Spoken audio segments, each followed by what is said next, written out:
Hi hello నమస్తే దోస్తులు, మీరు కనుక నా వీడియో ఫస్ట్ టైం చూస్తున్నట్టయితే ప్లీజ్ లైక్ చేయండి, షేర్ చేయండి, కమెంట్ చేయండి అండ్ సబ్స్క్రైబ్ చేసుకోవడం మాత్రం మర్చిపోకండి. పక్కన ఉన్న బెల్ ఐకాన్ ఆన్లో పెట్టుకుంటే నేను ఎప్పుడు వీడియో పెట్టినా కూడా మీకు నోటిఫికేషన్ కిందకి వచ్చేస్తుంది అనమాట.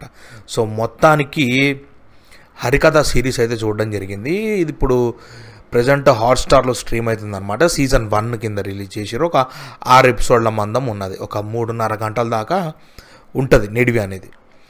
సో చూసిన తర్వాత ఒక ముక్కలో నాకు ఏమనిపించిందంటే, మనకి ఇక వెబ్ సిరీస్ అంటేనే ఒక డ్రాగ్ డ్రామా. అది ఇక ఒక ఊర్లో మనం ఎప్పుడూ చూసే రెగ్యులర్ టెంప్లెట్ కథనే అండి. మనకి ఇప్పుడు మొన్న వచ్చిన వికట కవి కావచ్చు, ఇంకా కొన్ని వెబ్ సిరీస్లు చాలా మనకి ఈ దైవత్వం మీద తీసుకెళ్తూ, లేకపోతే ఏదో దయ్యం ఉంది వెనకాల, ఊర్లో మర్డర్లు జరుగుతూ పోతున్నాయి, కట్ చేసి వెనకాల ఏదో ఒక ఫ్లాష్ బ్యాక్ మోడ్లో ఏదో చూపిస్తారు.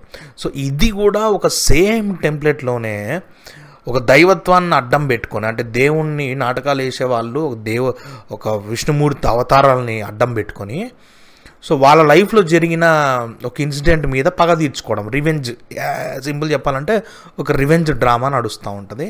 అండ్ నేను బేసిక్గా హరికథ చూడడానికి ఒక మెయిన్ రీజను మన రాజేంద్ర ప్రసాద్ గారు ఉన్నారు కాబట్టే, అండ్ ఆయన పర్ఫార్మెన్స్కి అండ్ ఆ ట్రైలర్ కట్లు అవి చూసినప్పుడు కూడా నాకు ఓకే, వీళ్ళు కూడా విభిన్నంగా దేవుడు కొద్దిగా డివోషనల్ టచ్ ఇచ్చుకుంటూ వెబ్ సిరీస్లో కొత్త కోణంలో వెళ్తున్నారు, చూద్దాం మనం ఎట్లుంటుంది ఏంది పరిస్థితి అన్న లెక్కల్లో చూసిన అనమాట. ఇప్పుడు స్టేజ్ మీద కూడా రాజేంద్ర ప్రసాద్ గారు ఎన్ని పెద్ద మాటలు మాట్లాడినా కూడా మనం చూసినాం. కానీ నేను సిరీస్ చూసిన తర్వాత అండి, ఆ రెగ్యులర్ టెంప్లెట్ కథ ఆల్మోస్ట్ 3rd 4th ఎపిసోడ్లోనో మనకి ఏదైతే కాన్ఫ్లిక్ట్, మనము ఏంటి ఏదో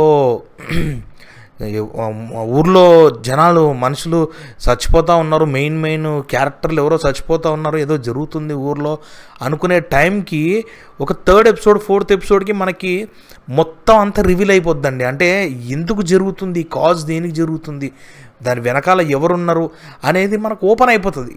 ఎప్పుడైతే మనకి ఇలాంటి సస్పెన్స్ డ్రామాస్ జరుగుతున్నప్పుడు జనాలకి ఎట్లుంటుందంటే, tip of the edge of the seat కూర్చోవాలంటే ఆయన ఆ లాస్ట్ మూమెంట్ వరకు కూడా క్రిమినల్ ఎవరనేది అసలు రివీల్ చేయకుండా ఉండాలి లెక్కకైతే.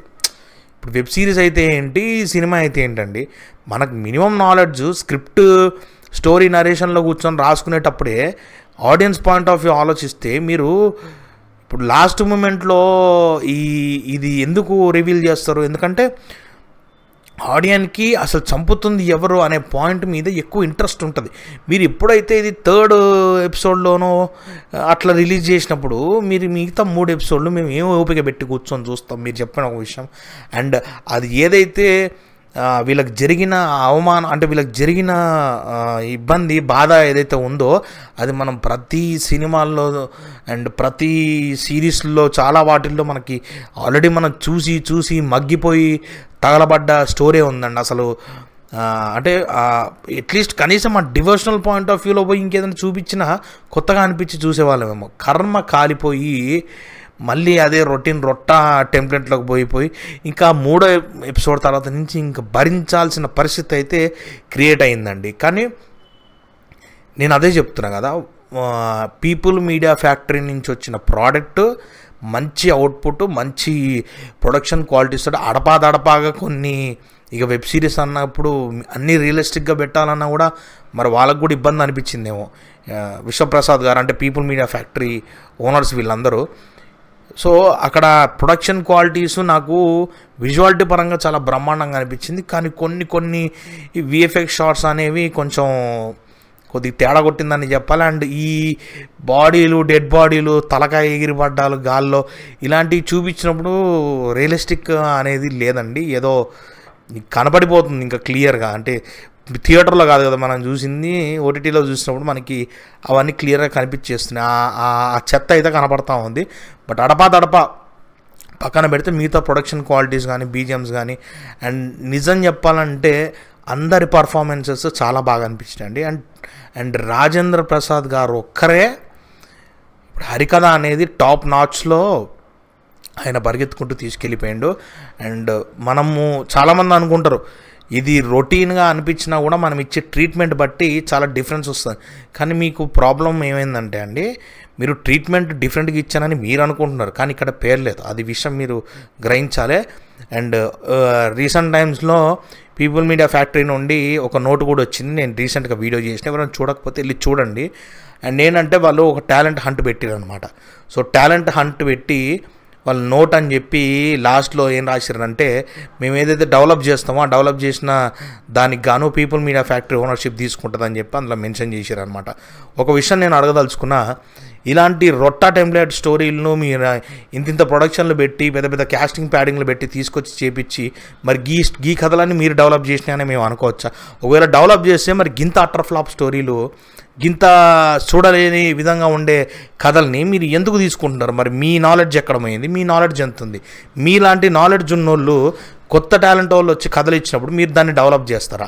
అంటే డెవలప్ చేసి నాశనం పట్టిస్తారా, లేదా డెవలప్ చేస్తారన్న విధానంతో అసలు టాలెంటెడ్ ఉన్నోడు వచ్చిన తర్వాత వాడు కథలు దొబ్బేస్తారా? అంటే మీ ఉద్దేశం ఏంటనేది నాకు ఇప్పటికీ అర్థం కావట్లే. పీపుల్ మీడియా ఫ్యాక్టరీ వాళ్ళు మీరు తీసే సినిమాలన్నీ బ్రహ్మాండంగా కలెక్షన్ల పరంగా పక్కన పెట్టినా అట్లీస్ట్ సినిమా పరంగా వాటికి మంచి పేరు, మంచి స్థాయి జనాల్లో వస్తుంది అన్నప్పుడు మీరు ఇలాంటి డెవలప్మెంట్ ప్రోగ్రాంలు పెడితే మంచిగా ఉంటుంది అనేది నా ఉద్దేశం. మీ ఉన్నవే అడపా అట్ట చూసే వెబ్ సిరీస్లు, సినిమాలు మీరు డెవలప్మెంట్ కింద చేస్తాం, మేము డెవలప్ చేసిన దానికి మా పేరు వేసుకుంటామని మీరు ఇన్స్టాగ్రామ్లలో పోస్టులు పెడితే మరి ఎంతవరకు కరెక్ట్? జనాలు మంచి టాలెంట్ ఉన్న వాళ్ళు మిమ్మల్ని నమ్మి మోసపోతానన్న ఉద్దేశమే కనపడుతుంది, కానీ మీరు ఏదో సీరియస్గా ఇది చేసేటట్టుగా అనిపించట్లే అండి. ప్రొడక్షన్ మీద మీరు పెట్టే కాన్సన్ట్రేషన్ ఏదో కథని ఎంచుకొని కథని జడ్జి చేసే గట్టి బుర్రలు ఉన్న వాళ్ళని మీరు వెతికే పనిలో ఉంటే మీ పీపుల్ మీడియా ఫ్యాక్టరీ అనేది ఇంకా పెద్ద లెవెల్కి వెళ్తుందని నేను ఆశిస్తున్నా. అండ్ ఇది ఇప్పుడు ఏదైతే హరికథ ఉందో అది మీరు ఇంకా ఓటీటీలో ఆల్రెడీ ఉంది కాబట్టి మీరు పెద్ద అవస్థ పడాల్సిన పని లేదండి. మీరు ఇంట్లో కూర్చొని రేపు శని ఆదివారాలు ఇక టైంపాస్గా కూర్చొని చూడండి. అదే మరి తీసి పడేసేది కాదు. విజువాలిటీ పరంగా ప్రతిదీ యాక్టర్స్ పరంగా అందరు ఎవరు న్యాయం వాళ్ళు చేశారు. కాకపోతే మనకి ఎప్పుడూ చూసిన కథే ఉంటుంది, మీకు కొత్తగా ఏమీ అనిపించదు. ఆ విజువల్స్ కొంచెం బెటర్గా తీసుంటే ఇంకా బ్రహ్మాండంగా ఉండేదని నా ఫీలింగ్ ఉందండి. సో ఇది నా సైడ్ నుంచి వచ్చే రివ్యూ. ఒకటే విషయం, నేను ఈ పాయింట్ మీద నుంచి అంటే పీపుల్ మీడియా ఫ్యాక్టరీ నుంచి వచ్చింది కాబట్టి నేను నిన్న జరిగిన వీడియోకి నేను లెక్కకి తీసుకొనే ఈ విషయం అడగాలనుకుంటున్నా. అదే విషయం ఏంటంటే, మీరే మీ కథలే చక్కదిద్దుకునేని పరిస్థితిలో మీరు ఉన్నప్పుడు మీరు అవతలోళ్ళు కదిస్తే దాన్ని మీరు డెవలప్ చేసి కూని చేయడం ఎందుకండి? నాకు నిజంగా నవ్వు వస్తుంది. మీరు ఫస్ట్ హిట్లు కొట్టండి. మీరు ఏవైతే మీరు ప్రొడక్షన్ చేసి మీరు డబ్బులు పెట్టి ఇంత డబ్బులు పెట్టి మీరు ఏదైతే తీసి చిత్రీకరించి జనాల మీద వదులుతున్నారో అది మీరు ప్రాపర్గా మంచి కథతోని, యూనిక్ కథలతోని మీరు ముందుకు వచ్చి తీసి చూపించండి. తర్వాత మీరు ఏ చిన్న కథ అయినా మేము డెవలప్ చేస్తామంటే అట్లీస్ట్ జనాలన్నా నమ్మే పొజిషన్లో ఉంటారు. సో అది విషయం. సో అది గాయస్, నా సైడ్ నుంచి హరికథ రివ్యూ అయితే ఇది. నాకు అంతగా ఏం ఎక్కలే, జస్ట్ అట్లా రాజేంద్ర ప్రసాద్ గారు ఉన్నారు కాబట్టి చూశాను నేను. మీరు ఇట్స్ జస్ట్ ఒక వన్ టైం వాచబుల్ అని అనుకోండి. మీరు పెద్ద ఎగ్జైట్ అవుతారని కూడా నేనేం చెప్పట్లేరు. ఏదో ఉందంటే ఉందండి, అంతకంటే ఏం లేదు. సో చలో ఇక నెక్స్ట్ వీడియోలో మళ్ళీ కలుద్దాం.